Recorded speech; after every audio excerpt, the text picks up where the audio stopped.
Mon Seigneur et mon Dieu, je crois de tout mon cœur que tu es ici, que tu me vois, que tu m'entends. Je t'adore avec profonde révérence.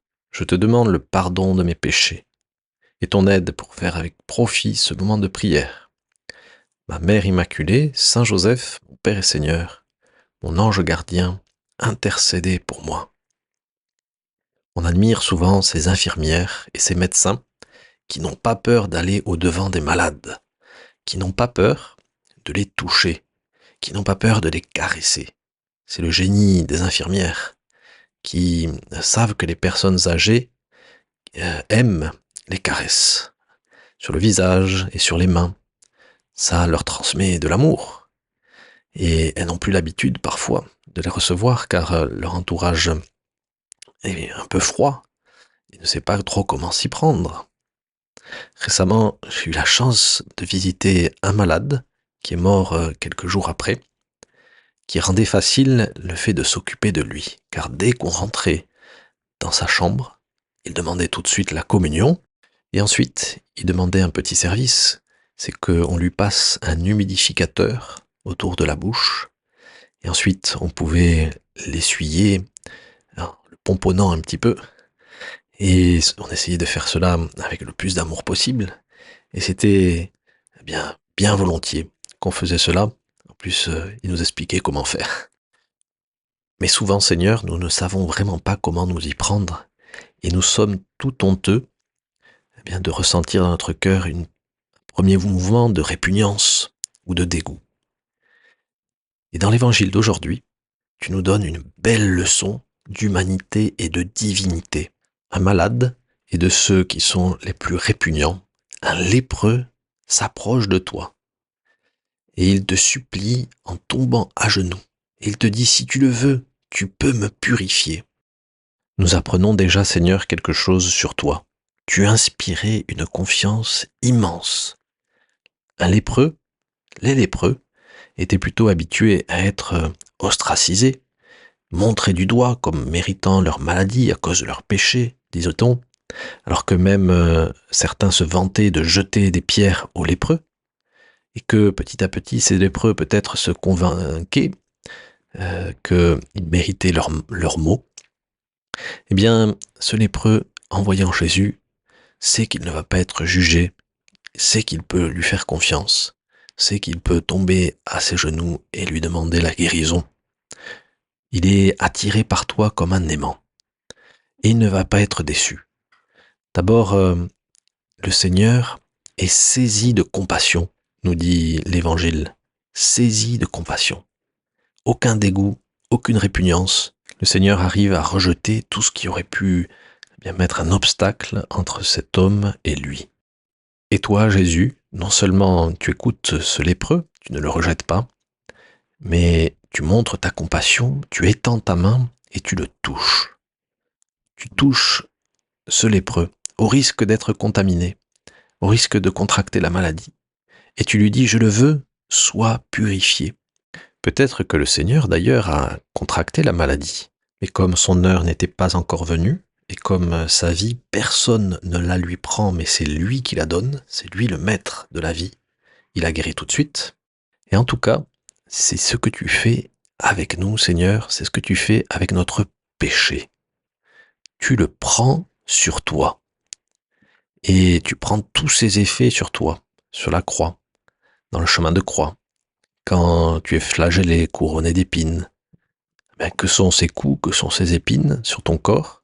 Ce sont nos péchés, que tu prends parce que tu nous touches, parce que tu te laisses contaminer par nos maladies infectieuses les plus répugnantes. Et tu les prends sur toi pour ensuite les vaincre, pour les annihiler, pour que le bien triomphe, que la santé du corps et de l'âme soit rétablie dans le corps et dans l'âme de tous les baptisés. C'est ce que nous dit Saint Jean-Baptiste quand il présente Jésus. Il dit, voici l'agneau de Dieu, voici celui qui enlève le péché du monde, ou plutôt qui prend sur lui le péché du monde. Et il le prend sur lui, mais comme c'est le Fils de Dieu, ce péché est enlevé, annihilé, il est vaincu. dans la victoire que le Seigneur va avoir sur la mort et sur la maladie. Et cette proximité que le Seigneur a établie avec les lépreux, avec les petits, avec les malades, avec les pestiférés, il continue à la pratiquer de nos jours. Et c'est pourquoi quand nous allons vers les plus faibles, vers les pauvres, vers ceux qui peuvent nous inspirer en premier lieu un dégoût, eh bien nous sommes certains de trouver le Christ qui est déjà parmi eux, qui est déjà dans leur cœur. Cela est très bien exprimé par saint José Maria quand il écrit « Enfants, malades, n'éprouvez-vous pas la tentation d'écrire ces mots avec des majuscules?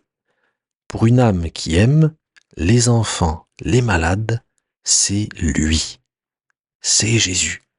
C'est toi. » Alors, c'est comme cela, Seigneur, que nous allons nous convertir, en allant vers les plus faibles.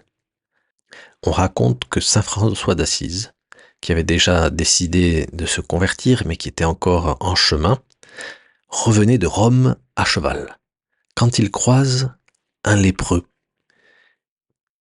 Et le pauvre François avait un grand dégoût des lépreux. Et donc son premier réflexe, c'est de partir au galop avec son cheval. Et puis, sa conscience est plus forte et le fait se raviser. Il retourne en arrière, il descend de son cheval, il donne une pièce à ce lépreux et il lui embrasse la main. Ce baiser au lépreux, ce baiser de François à ce malade, va purifier pour toujours l'âme de François qui se convertit définitivement à partir de ce geste de charité.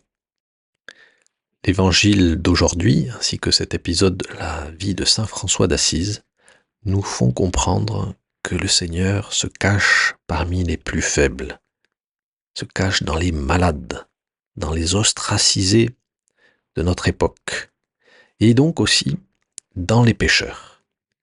Et c'est pourquoi, Seigneur, tu nous demandes d'aller à la rencontre des pécheurs avec humilité, en nous disant que peut-être ces pécheurs sont plus proches de toi que nous, parce que ils sont humbles, parce qu'ils ont demandé pardon, parce qu'ils ont été touchés par toi dans leur misère, parce qu'ils ont réussi à se convertir. C'est pourquoi, Seigneur, il ne nous faut jamais juger les situations que nous voyons autour de nous, les personnes que nous rencontrons, qui sont peut-être passées par de lourdes épreuves et qui ont peut-être commis des graves erreurs. Mais Seigneur, tu viens à leur rencontre, tu les touches, et tu prends sur toi leurs péchés.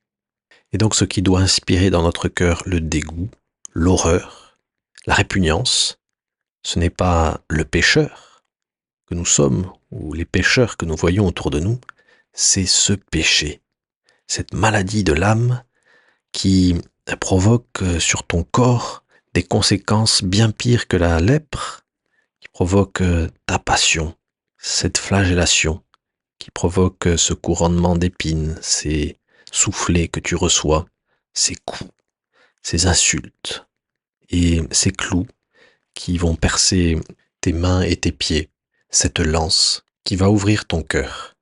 Seigneur, que je haïsse le péché, que je ne montre aucune complicité avec les péchés graves, mais aussi avec les petits péchés, les péchés mignons qu'on appelle, mais qui ne sont pas du tout mignons, car c'est le début de la lèpre dans notre âme.